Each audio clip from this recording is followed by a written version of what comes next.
Hi everybody, welcome to my little channel. It's Beatle Dave calling to you from Derbyshire in the UK. We're going to be looking at a couple of unofficial albums on this episode. Sometimes people will criticise record collectors for buying unofficial albums, but I don't really have a problem with them because, until the record companies start releasing things like this, then there's always going to be a market for it. They're both by the Beatles, but please watch this video to the end because it will show you how unofficial albums can be. Sometimes they get a bad name, and sometimes the product that they deliver is on par with the standard album, and it's a little bit of both in this video. Just bear with 1 second. Cheers everybody, this is Dandelion and Burdock, which is a very nice refreshing drink in the UK. Quite hard to get though in some places. Now I will apologise because I've tried to make this video about an hour ago and I did it on my laptop, and while I was doing it I thought it was absolutely fantastic because I did it live, did a live stream, and then when I watched it on the telly, it was absolutely rubbish. It looked like a bootleg itself. So I'm redoing it. So this is take 2. So please, sit back and relax. And we're going to have a little look at the Beatles. In Performance, Paris, 1965. This is a limited edition and it's on blue vinyl. I don't know how limited it is because it hasn't got a number or anything on it. On the back it says the legendary evening show from the Palais des Sports in Paris was broadcast live on the 20th of June 1965. Unreleased on record for over 50 years, this is the holy grail for Beatles fans, and it is, to be honest.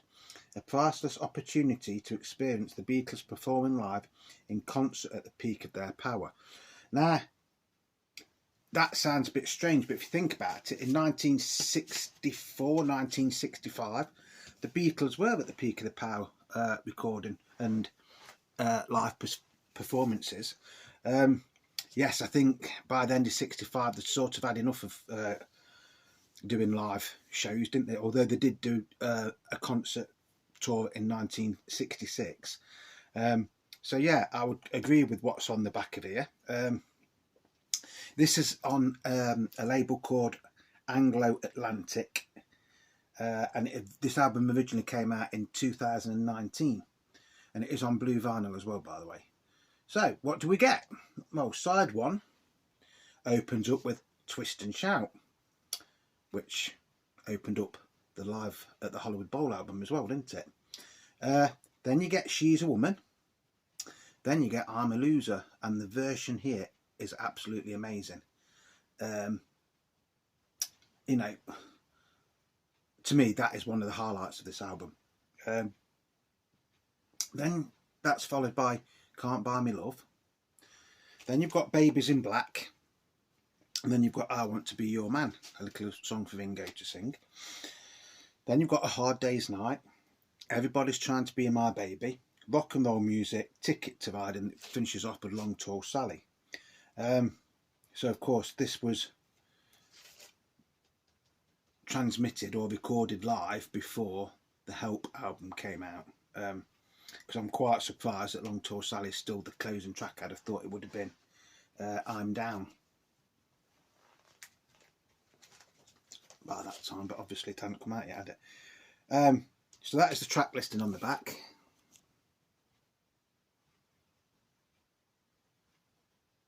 So I'm sorry about the glare from my light, but like I say, this is take 2 of this video, so I'm hoping this one is going to come out perfect. I did have to delete the other one because, to be honest, it was, even I couldn't watch it. That's how bad it was.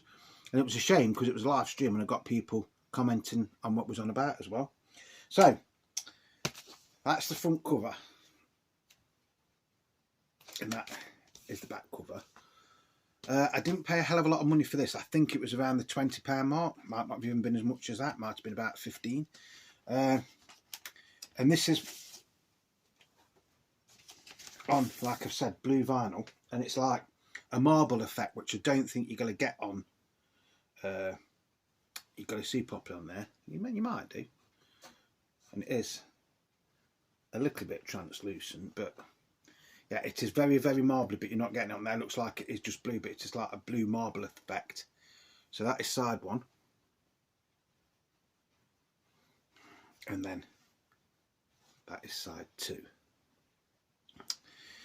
So with all unofficial records, most people think they're going to sound crap. And in all fairness, some of them do. This sounds absolutely amazing. And I'm not just saying that because I'm not endorsed by a record company or something to say that. I've played this a few times now. I've played it on my Project record deck, and I've also played it on my Sony Direct Drive. It's one of them where I'll move my chair over there, so I'm like in the middle of the speakers. I'll get a can or something, have it on, you know, put the record on, and it's enjoyable from the minute the needle hits the record to the end of it. Yes, it is a live recording, so the quality or the sound quality does go a little bit up and down, but it is an enjoyable listen. Very enjoyable, in fact. In all honesty, for saying how big the Beatles were in their career, and you know the amount of tours and shows that they actually did, it always amazes me why there isn't more official live Beatles albums. I mean, what technically have we got that you can buy, you know, officially? You've got the Star Club, Beatles Live at the Star Club. Now the sound quality in that isn't up to much, is it? And then you've got the Beatles at the Hollywood Bowl from 1977, and then the slightly remastered version where they called it the Beatles Live at the Hollywood Bowl, but it's basically the same album, isn't it? I would say, in all honesty, that the sound quality on this is better than the Beatles at the Hollywood Bowl, and it's a hell of a lot better than the Beatles Live at the Star Club. You know, like I said, the standout performance or song on here for me is I'm a Loser. But the thing that gets me is, why don't Apple release this, or Universal Music, or, you know, if this had a, you know, an Apple trademark or something on the back of this is selling its thousands, if not its millions. That is how good it is, honestly. Again, that is just my opinion. Some of you might think, well, it's a bootleg, it's crap. It's not a bootleg, it's an unofficial release, which just means it's not endorsed by Apple or the Beatles. I think the way they get around this is that because it was broadcast over the radio, I think that's how they can do it. But I could be wrong. But come on, Apple, you know, or Universal Music, or even the Beatles camp, you know, let's start getting some of these released as legitimate, you know, official Beatles product. You would make a killing on this. Honestly, you would make perhaps not the right word, you would make a lot of money, and you would make a lot of Beatles fans and fanatics happy if you release things like this. You know, this is an example of where an unofficial release has got it right, I think. Like I say, the packaging is very, very good. The sound quality is, you know, very, very good. And the vinyl sounds lovely. I can't really criticise it. In all honesty, it is probably one of the best sounding Beatles live albums I've ever listened to. And I've listened to a few over the years. I mean, the one that always gets me is why haven't they released the Beatles Live at Shea Stadium? You know, because that was taped and it was even filmed, and it was actually on BBC in the UK in, I think, 1966, early 1966. They actually showed it on the TV. So again, that is one where you can get a bootleg of it, but you can't get an official version of it, or you can get an unofficial version, but you can't get an official version. So come on, Apple, you know, get your act together. You know, and then, you know, a lot of people would be able to buy these officially. I've got no problems with buying this, to be honest. Because like I say, until the record companies actually start releasing things like this is the only way that, you know, if you're Beatles fanatic or a record collector in general, excuse me, this is the only way you can get it if you want a physical copy of it. So that is where an unofficial release is on par with released live albums. You know, I would say this is better than Live at the Hollywood Bowl, and that's no disrespect to, you know, George Martin or the Beatles or EMI when they released it. Obviously, the technology has come on a lot since then, so, you know, these tapes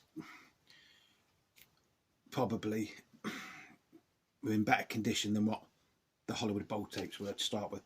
So yeah, cracking little album. If you can ever find it, I would recommend it. I'm not endorsing buying unofficial albums by saying that, but if you're completist and you want, you know, you want to hear what the Beatles sounded like live, it's a brilliant album to have. Now the other one is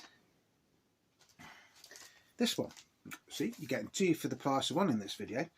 This is the Beatles live in Japan 1966 special limited edition yellow vinyl.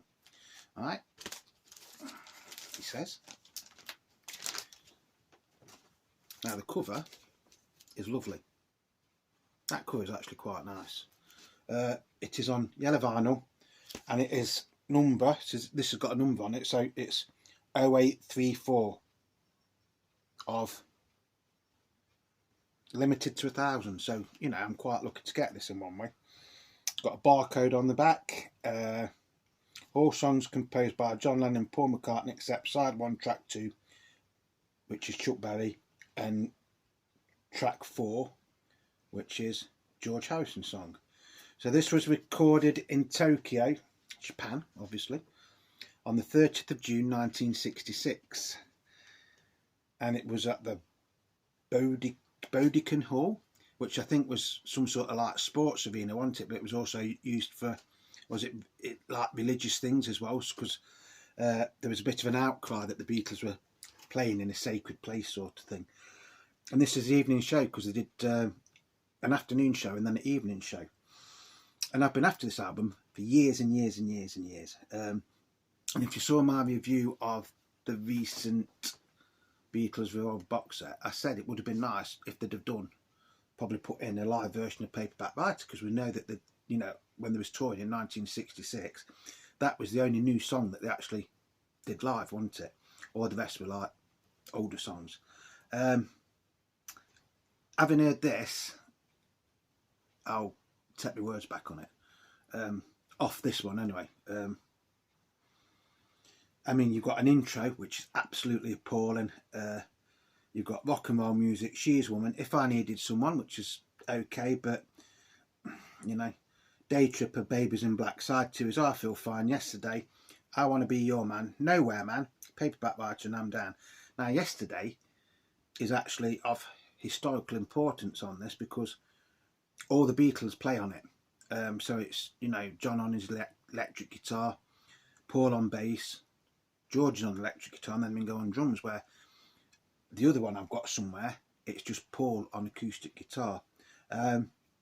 But the sound quality on this is absolutely appalling. This is the sort of unofficial release or bootleg or pirate or whatever you want to call it that does give bootlegs or unofficial releases a bad name, which is a shame, because they've gone to a lot of trouble to do a nice cover, nice, you know, word and everything on the back. And I'll show you the labels. Nice black in the sleeve as well.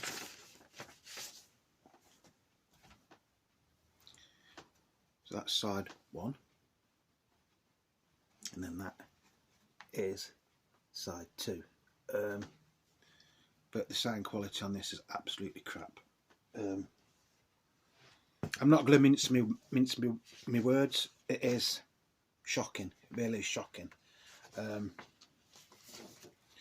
Which is not necessarily the fault of the person that's, or the company that's made this.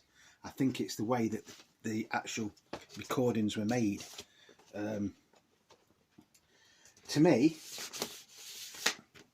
it sounds like, I mean, I know this isn't how it was done, but it sounds like somebody's at the back of the hall with the phone and they've recorded it on the phone, which obviously they couldn't have done because we didn't have mobile phones in 1966, but that is how bad the quality is. It's very muffled in places. Probably the best track on it is Yesterday. At least you can listen to that and it is enjoyable to listen to. If I Needed Someone is okay, but I feel sorry for George because basically they've just ruined his song. That's not the Beatles, that's the way it's been taped. It's also been very, very badly edited together, this. So I don't think this is actually the running order as such. I mean, in one place it actually sounds like it jumps. That's how bad the editing is. I think that was from after Yesterday, between Yesterday and I Want to Be Your Man, if I remember rightly. Is it worth getting, this one? Probably not, to be honest. Not in this variation. See, this is the thing with this. You can get quite a few different versions of this, and I know that there is a double version of this on white vinyl, and you get a DVD and a book with that, and that goes for over £100 usually. Whether the sound quality is any better than this, I don't know. For saying that, you know, they've probably recorded at the same time, I should say it's going to be like this. If you're a casual Beatles fan, don't buy it. If you're someone like me that thinks you have to have everything, then this is of interest only really historically, you know, because it was one of the last tours that they ever did. And like I say, I think the version of Yesterday on here is unique. Nowhere Man's not bad on here, by the way. You know, there is a few little highlights, but overall it's a bit of a no-no really. Which, like I say, is a shame. I don't think it's the record company that's put this together that's made the cock up. I think it's just the way that it was originally recorded, which, you know, shouldn't really have been recorded. So, you know, don't buy it. If you don't, you know, if you want to save your money and you don't want to be disappointed, don't buy this. But having said that, you know, I've listened to it a couple of times now. It don't get any better, to be honest. It doesn't get any better, but there is some nice bits in it. Like I said Yesterday, Nowhere Man's okay. If I Needed Someone, it is listenable to. The intro isn't listenable to, and that's about it. So this is what I'm saying. If you're buying unofficial records, you've got to be careful, because although both these are live recordings, that one sounds absolutely crap, I'll be honest with you.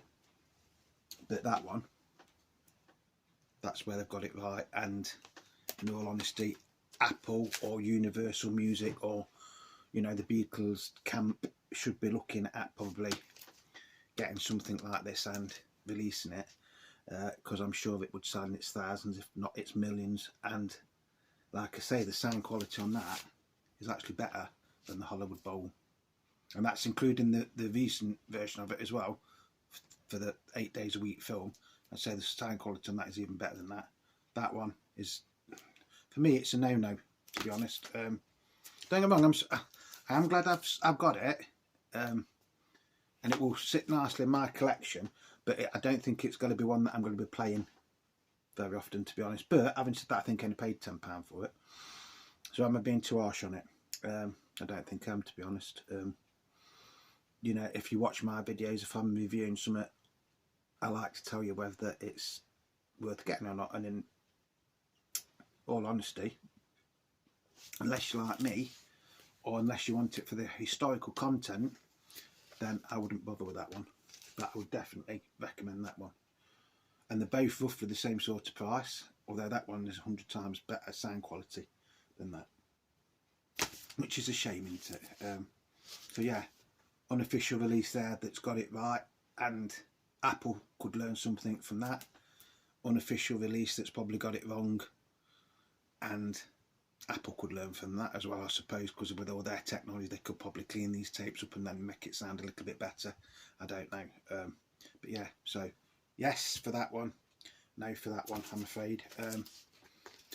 And you know, that's going to be. I do sometimes get criticism for like doing things on these. Cause I mean, I did one earlier on 30 weeks in 1963. Again, that is one that Apple should be looking at to release, because the sound quality on that is absolutely amazing. Just on another note now, before I finish this video, how many of you are going to be getting the Paul McCartney vinyl box set that's been announced? Kept it pretty quiet, hasn't he, really, that one? Apparently it's going to be 80, that's 80 singles in a wooden little box, and you get a book with it as well. And I think it's various singles from around the world, so it's not just like the UK versions and the American versions. But what gets me about it is the price. It's been quoted anywhere from £600 to £800. You know, at the minute, I couldn't justify spending that much on it. I'm not saying it's not worth it, because if you work out how many singles there is, which is 80 singles, isn't it? So if you work out how much a single would be now, you know, I don't know, can you still go in a record shop and buy brand new singles? I don't know, but I should imagine they're going to be at least a £5 each, aren't they? So if you look at it that way, and then the crate and things like that, I don't suppose it's that bad. But having said that, the majority of the stuff in there, 90% of it, I've already got. Which is why I didn't go out and buy the Beatles singles box set that came out a few years ago, because I've got the box sets from the 70s, and I've got hundreds of original Beatles singles, so there was nothing new really for me in that either. Okay, you got a couple of different label variations, and you got picture sleeves, which you didn't really get in the UK, but that was another reason why I didn't buy it. But having said that, if I did ever see it cheap enough, I probably would buy it. But then I've seen reviews of that say the sound quality is not that good on them. But that's by the by. So if you're going to be lucky enough to get the Paul McCartney singles box set, 80 singles, it's going to be like that, isn't it? You know, I'm not knocking it. I do think it's a good idea. I honestly do think it is a good idea. Probably not the right time to be releasing it, the way things are in the UK. But then again, having said that, it's going to be an instant collectible, isn't it? And I think a lot of people that have got the money will be snapping them up and then putting them on eBay straight away to try and get a lot more money than what they paid for them, which happened with that All Things Must Pass Super Deluxe wooden crate thing, wasn't it? But if you're getting it, you know, I've got no problem with it. If I had the money, I probably would get it. And if by any miracle I come into any money before it comes out, I probably will still get it. But for me, it's not something essential that I've got to have. Like I say, probably 90%, maybe even a little bit more of the stuff I have already got. And in all honesty, I don't play singles that often anyway. But like I say, I do think it's a good idea. The only drawback I have, really, apart from it being released now when there's, you know, lots of, excuse me, what's the word, not poverty as such, but you know, a lot of people are struggling to pay the bills and stuff in the UK at the minute. I think he could have waited to release it, but you know, but I think he should have released the Get Back to the Egg archive box set first before this. That is anything I do feel a little bit sorry for in one way, because you know, we've been waiting for that for ages now, and it's gone very quiet with about that. And was London Town going to be, was rumoured to be one as well, wasn't it? You know, so where have they gone? But then again, we were supposed to be getting sometime in New York City box set, weren't we? Which I presume has been put on hold because of the Revolver box set that's come out. But the thing with all these things is, I mean, I'm in a fairly lucky situation now where I can start to buy some of these things. I mean, I can't afford to pay £600, no way. But no matter who you are, you've only got so much spare cash, haven't you?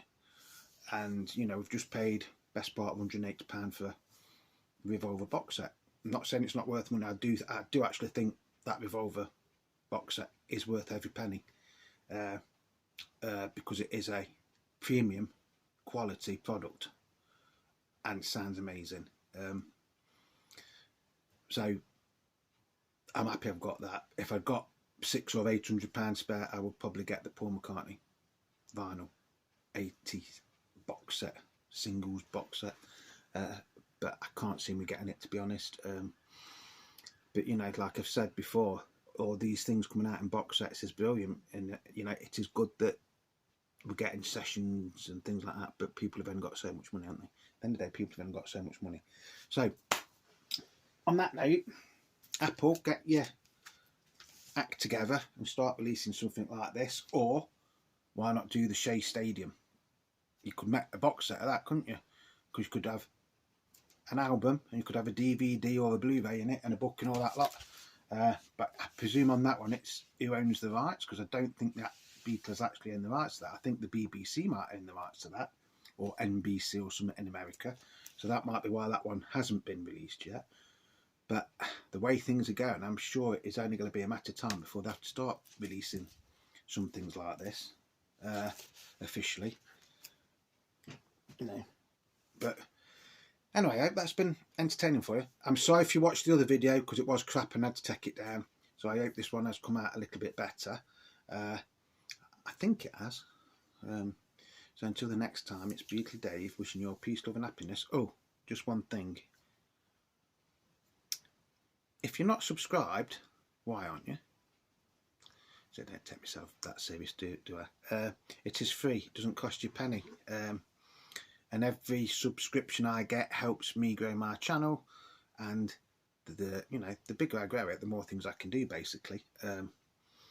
So you know, if you're not subscribed, just please think about subscribing. If you've liked this video, if you don't like this video, just watch one of the other ones, because I'm sure there's something somewhere you will like.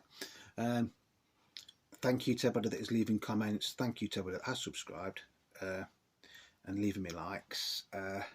As I've said before, you know, you're not just subscribers, you're like friends now, or you know, it's like a little family, isn't it?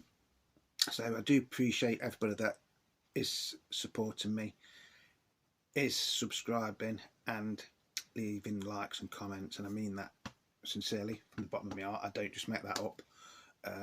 So until the next time, please, just before I go, just look out for upcoming videos over the next few days, because we did actually buy a lot of records yesterday in Nottingham. Sorry, Nottingham. We went to Nottingham. And we did buy a lot of records. Not many Beatles stuff, but there's some interesting things in there. So I look forward to sharing some of those with you in the next few days. But until then, it's Beatle Dave wishing you all peace, love and happiness. Stay safe whatever you're doing. And just remember, Beatle Dave loves you all.